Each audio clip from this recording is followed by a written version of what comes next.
I woke up before sunrise to the sound of her voice slicing through the thin apartment walls, the same voice that had trained me since childhood to accept the role of runner-up, backup plan, spare tire, useful when needed, invisible the rest of the time.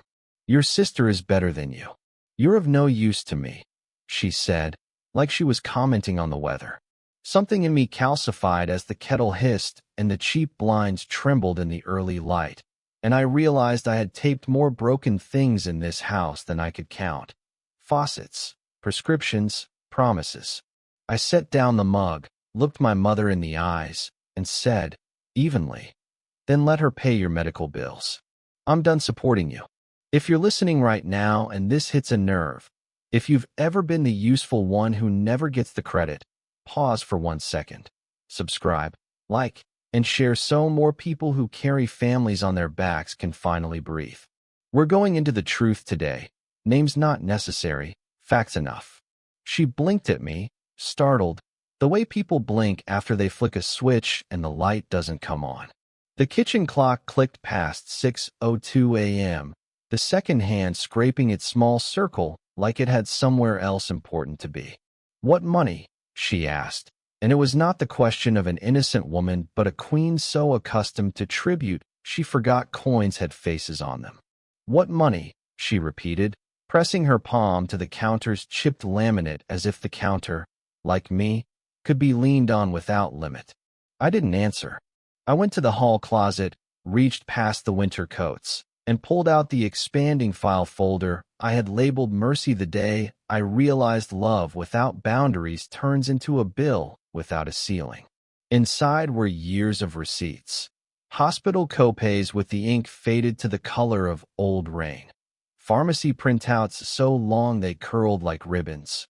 Grocery store statements from nights I arrived at closing time because I'd just finished a double shift and she'd asked for almond milk, yogurt, and something soft to eat that wouldn't anger the mouth sores from her medication. I placed the folder on the table like a notary places a seal. She didn't touch it. Behind my mother's shoulder, the living room still held the artifacts of my sister's superiority. Framed graduation photo with a sash she hadn't returned, a congratulatory card from a VP who once called her promising, and a crystal award she accepted for a project she left me to finish when her flight to Miami couldn't be moved. My mother liked to tilt those things toward the sunlight. It made the glass scatter patterns on the wall like confetti frozen midair. "Your sister earns more," she used to say. "Your sister is better," she said this morning. And in between those two sentences were years where rent was due, where her insurance lapsed, where the patient assistance form asked for a guarantor, and she turned to me because I had the steadier handwriting. I wasn't better, apparently. I was just available. I opened the folder and slid out the top layer. A hospital statement itemized like a grocery list from a place where nothing is edible. The amount due was highlighted, not by me, but by a billing clerk who believed yellow was kinder than red. I set it down. She kept staring. "You're making a scene," she whispered, though there was no audience except the clock. The door opened and the audience arrived anyway. My sister, Kayla, drifted in on the scent of expensive coffee and plans that always had someplace else to be. She wore athleisure-like armor, sunglasses on her head like a tiara, keys to someone else's car in a hand that never touched a mop in this apartment. "Morning," she sang, seeing the folder, understanding nothing, already smiling like she'd won the day just by showing up late. "What's all this?" she asked, not curious so much as amused. "Documentation," I said, and the word sliced the air cleaner than any knife. Kayla's smile tightened. Mom looked between us the way a referee looks at two players who are both her favorites until one of them costs her the game. "He's being dramatic," Mom said. "He said he won't pay anymore." "He said what?" Kayla's voice climbed the ladder it keeps for outrage. "You know how much her medication is," she added, as if I had been guessing. I pulled the second stack of receipts, the pharmacy printouts with dates, amounts, and the card's last 4 digits. Mine, like a monotonous drumbeat. Kayla glanced down long enough to register the truth. Then she tried to kick dirt over it with words. "You're acting like a martyr," she said lightly. "You were living here rent-free during the pandemic. This is just balancing. I didn't mention the rent I covered for both of us during those months, or the groceries, or the 3 a.m. rides to urgent care with the windows down because nausea likes moving air. I just placed the third stack on the table. Utility bills transferred temporarily into my name until things stabilize. A temporary that learned to sit and stay." "You think this makes you better?" my mother asked, but her voice had lost some iron. "I think it makes me done," I said, and quiet fell like a curtain. I did not raise my voice. I did not list the hours. I did not name the weekends I canceled plans to drive her to a clinic across town because the one near us had a new doctor who didn't listen. I did not say that love had turned into a ledger in this house, or that the ledger had begun to tell me what love costs in compound interest when one person keeps making minimum payments of gratitude. I did not say that I was tired. Instead, I slid over one last paper, an email printout from 2 weeks ago, stamped with the words "Final Notice" from the insurance company, because the supplemental plan I had been paying, quietly, habitually, had lapsed when my second job cut hours. I had covered the gap and said nothing because that's what useful people do. They patch holes and apologize for the damp. "They'll keep treating you," I said gently, "but the hospital requires a card on file. From now on, it won't be mine." Kayla laughed, a sharp, bright sound that broke apart when it hit the walls. "You can't just stop," she said, like I had threatened to stop gravity. "Watch me," I said, and my voice surprised us all by how steady it was. The clock clicked 6:11. Outside, the bus inhaled and kneeled. Somewhere a neighbor's radio whispered the day's first headlines. The world continued, rude and reliable. My mother tried another tactic, the one that had always worked. Nostalgia edged with guilt. "After everything I did for you," she began.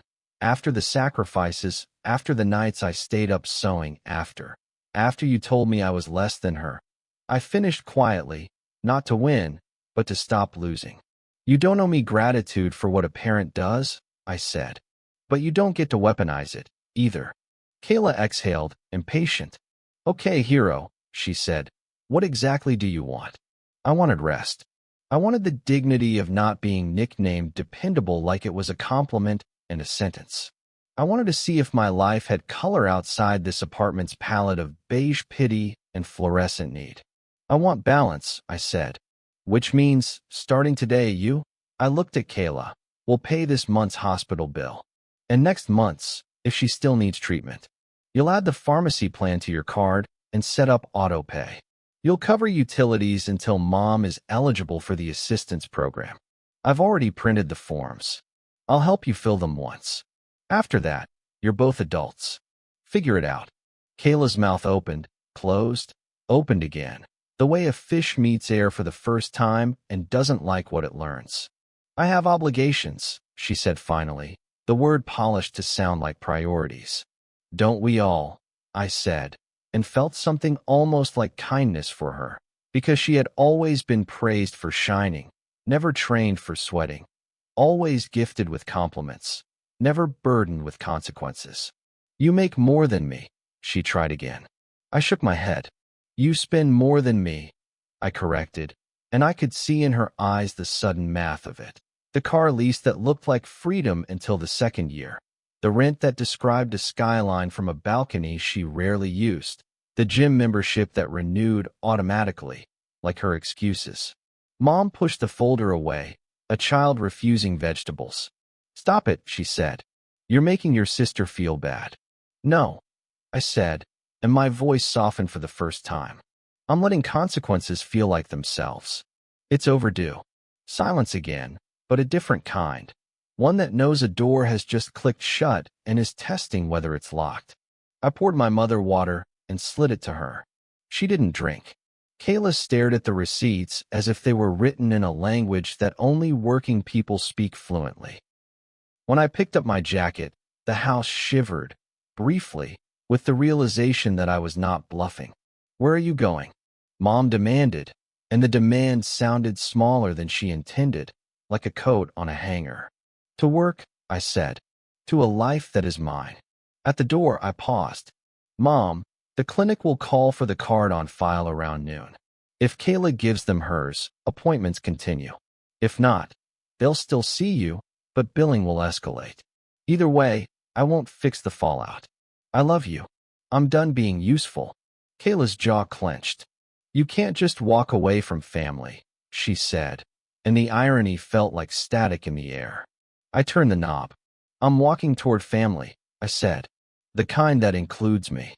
Then I stepped into the hallway, where the light was plain and honest, and the elevator doors polished me into a person without a label. As they closed, I saw Kayla pick up the phone with a shaky hand and smash the speaker icon. Hi, this is Kayla, she said to someone at the clinic, trying to sound taller than her fear. Can we discuss my mother's account? I need to know what's due. The doors sealed, and for the first time in years, the ride down felt like relief instead of descent. By noon, 3 missed calls stacked on my screen, plus a text from Kayla that started with "Can we talk?" and ended with "Call me ASAP." All caps, as if urgency could retitle the day. I didn't answer immediately. I finished the task in front of me, an invoice that had nothing to do with blood, guilt, or history, and sent it with my signature, my name, unaccompanied by anybody else's need. When I finally called back, Kayla's voice had shed its gloss. They said the supplemental plan lapsed and the hospital's balance is, she read the number like she was sounding out a foreign street name.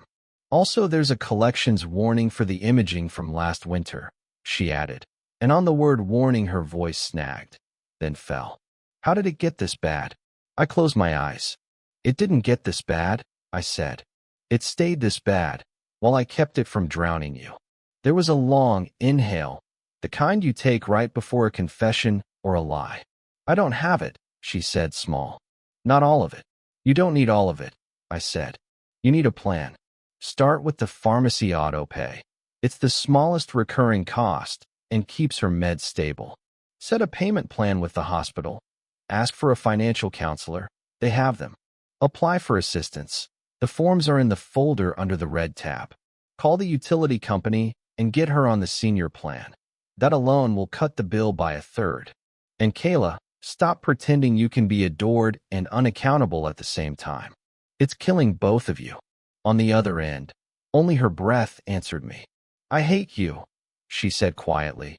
And then, because truth is a mirror that shows you the smudges you avoid, she added, I hate that you're right. That night, Mom didn't speak to me. She walked past me in the hallway with the same sideways glance she used when I was 8 and forgot to shake hands with a guest. But I heard her door click open later, and I heard the soft plasticky slide of the folder's spine, and I knew she was looking, not at the money, but at the map of a son's years in a house where love was measured by the metric of emergency. Around midnight, my phone lit up with Kayla's second message, not in all caps this time. I set up the pharmacy thing. Hospital appointment tomorrow to discuss payment plan. Need help with the assistance forms. I stared at the screen until the words unstiffened into meaning. I typed back, tomorrow, 6 p.m. bring your pay stubs. We'll fill them once. I put the phone face down and turned out the light. For the first time in forever, I slept the way a person does when he's not bracing for the next request, the next crisis, the next reminder that in a certain house on a certain street, usefulness had been the only love language anybody bothered to learn. In the morning, I would make coffee and go to work. In the evening, I would teach my sister how to do what I had done without applause. And if, after that, they still said she was better, I would let them, because I had finally chosen to be enough for me. The next afternoon, I sat in the clinic's waiting room, watching my sister fidget with her phone like it was a shield. Kayla had always walked into rooms as if the world was holding its breath for her.